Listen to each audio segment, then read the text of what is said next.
Everyone, आज हमारा ये चैप्टर 2 का पार्ट 2 है। इसमें 12 क्वेश्चन है अराउंड। और अगर आपने पार्ट 1 नहीं देखा है तो ऊपर आई बटन पे लिंक दिया हुआ है, वहाँ पे आप क्लिक करके देख सकते हैं। ठीक है, तो स्टार्ट करते हैं क्वेश्चन नंबर 1 से।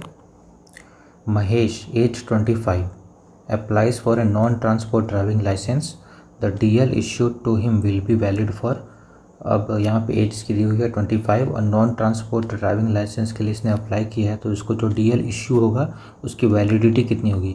तो जो 2019 अमेंडमेंट में जो नया एक्ट आया था उसके हिसाब से अगर किसी की एज है वो 30 से कम की होती है तो उसको जो DL इश्यू किया जाएगा वो उसके 40 ईयर्स ऑफ एज होने तक वैलिड रहेगा। तो इसका आंसर हो जाएगा till age of 40 years. Next, Nikita age 35 applies for a non transport driving licence. अब निकिता है, इसका एज कितना है 35 है और ये नॉन ट्रांसपोर्ट ड्राइविंग लाइसेंस के लिए अप्लाई करती है। तो जो उसको DL इश्यू होगा उसकी वैलिडिटी कितनी होगी।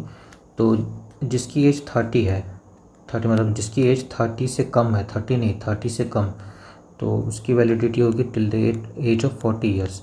और जिसकी एज है वो है 30 से लेके 50 से कम, मतलब 30 या 30 से ज़्यादा या 50 से कम, तो उसकी जो DL की वैलिडिटी होगी वो होगी अगले 10 साल तक।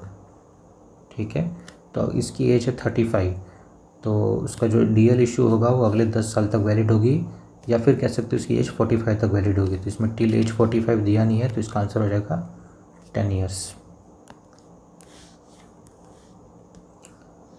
नेक्स्ट है Kuldeep aged 40 applies for the renewal of transport vehicle driving license. The DL issued will be valid for। अब यहाँ पे ट्रांसपोर्ट व्हीकल ड्राइविंग लाइसेंस की बात की है, पहले हम नॉन ट्रांसपोर्ट का देख रहे थे। तो ट्रांसपोर्ट में सिंपल एक ही रूल है कि अगर आप कि उसमें अगर लाइसेंस इश्यू होता है या रिन्यू होता है, दोनों टाइम में उसकी जो वैलिडिटी होगी वो 5 ईयर्स ही होगी। ठीक है, तो इसका आंसर हो जाएगा D। और एक बात आप याद रखना, अगर ट्रांसपोर्ट व्हीकल में अगर वो डेंजरस और हैजर्डस गुड्स के लिए अगर वो DL अप्लाई करता है तो उस केस में 3 ईयर्स होती है। ठीक है, इसमें ऐसा कुछ मेंशन नहीं है, इसमें सिंपल ट्रांसपोर्ट व्हीकल की बात की है तो 5 ईयर्स। नेक्स्ट है हमारा, you can apply for renewal of DL। कब हम लोग DL के रिन्यूअल के लिए अप्लाई कर सकते हैं। आइदर 30 डेज बिफोर एक्सपायरी और within 30 days after expiry, either 1 year prior to expiry और विथिन 1 ईयर आफ्टर एक्सपायरी। हाँ, इसका आंसर होगा B। जब आपका मतलब DL एक्सपायर हो रहा हो उसके 1 साल पहले या उसके अगले 1 साल, इस टाइम पीरियड के बीच में आप रिन्यूअल के लिए अप्लाई कर सकते हैं। A driving licence after expiry date is valid for an extension period of dash during which you can apply for renewal. तो अभी हमने क्वेश्चन नंबर 4 में पढ़ा था कि 1 साल पहले एक्सपायरी के 1 साल पहले या 1 साल बाद तक आप रिन्यूअल के लिए अप्लाई कर सकते हो। तो वहीं उसी सेंस में यहाँ पे वहीं पूछाएगी, अगर आपका एक्सपायर हो गया तो आपको एक एक्सटेंशन पीरियड दिया जाता है 1 साल का। 1 साल तक आप एक्सटेंशन पीरियड, मतलब आपका ड्राइविंग लाइसेंस एक तरह से वैलिड माना जाता है, मतलब वो आप ड्राइविंग लाइसेंस एक्सपायरी के 1 साल बाद तक आप उसे यूज़ कर सकते हैं और उस 1 साल के अंदर आपको रिन्यूअल के लिए अप्लाई करना होता है। ठीक है, तो इसका आंसर होगा 1 ईयर।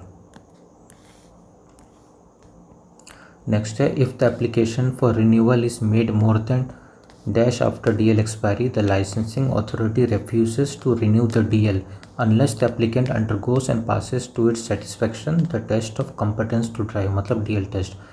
तो वही हो गया कि इसका आंसर हो जाएगा 1 ईयर, कि अगर आप एक्सपायरी के 1 साल के अंदर आप रिन्यूअल कराओ तो रिन्यू हो जाएगा। अगर आप 1 साल के बाद जाते हो रिन्यू कराने तो उस टाइम लाइसेंसिंग अथॉरिटी आपका रिन्यू नहीं करेगी, रिफ्यूज़ कर देगी और वो आपको बोलेगी कि वापस अब आइए DL टेस्ट देके।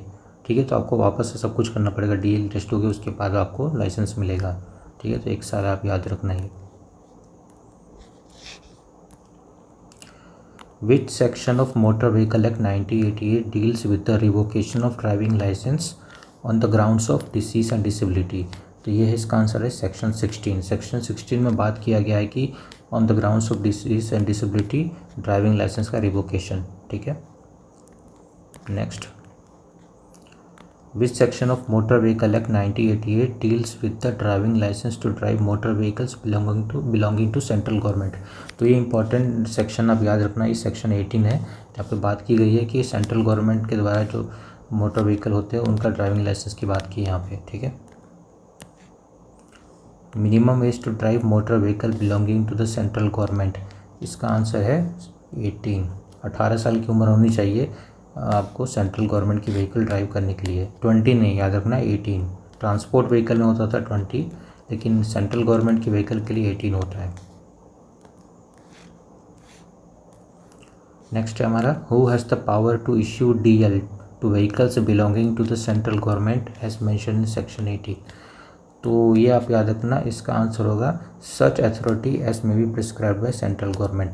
नॉर्मल जो आप ट्रांसपोर्ट या नॉन ट्रांसपोर्ट व्हीकल के लिए जो आप ड्राइविंग लाइसेंस के लिए एप्लीकेशन देते हो तो वो इश्यू कौन करता है, वो इश्यू करता है लाइसेंसिंग अथॉरिटी। लेकिन जब बात आ जाती है सेंट्रल गवर्नमेंट की व्हीकल जो कि सेक्शन 18 में मेंशन है, जो कि डिफेंस के लिए होती है, और डिफेंस के व्हीकल के लिए आपको लाइसेंसिंग अथॉरिटी आपको लाइसेंस इशू नहीं करेगी, उसके लिए जो अथॉरिटी होती है जो सेंट्रल गवर्नमेंट स्पेसिफाई करती है वो इशू करती है।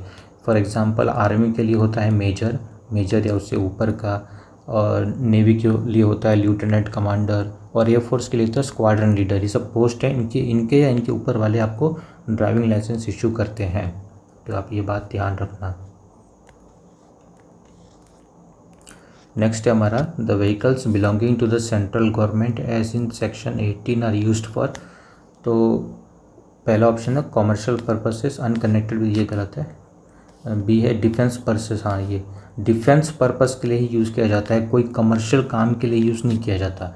कमर्शियल काम जैसे बस चला रहे हैं पैसे कमाने के लिए, या स्टेट रोड ट्रांसपोर्ट, वो भी एक तरह से कमर्शियल हो गया, वो बात अलग है कि स्टेट चलाती है। सिर्फ जो सेक्शन 18 में जो गाड़ियों की बात की गई है वो सिर्फ डिफेंस पर्पस के लिए होते हैं, ठीक है। नेक्स्ट हमारा, the DL issued under section 18 is valid for, is valid कहाँ पे होता है, in one particular state in which granted, नहीं, इसका आंसर होगा b, throughout India valid होता है। जो सेक्शन 18 के अंदर आपको DL मिलेगा सेंट्रल गवर्नमेंट की गाड़ी चलाने के लिए डिफेंस वाली, उसकी वैलिडिटी थ्रू आउट इंडिया होती है, ठीक है। इसके साथ ही ये ख़त्म होता है, और पार्ट 3 भी जल्दी अपलोड होगा। और अगर आपको अच्छा लगे तो लाइक और सब्सक्राइब कर देना, शेयर कर देना, and that's all. Thank you for watching.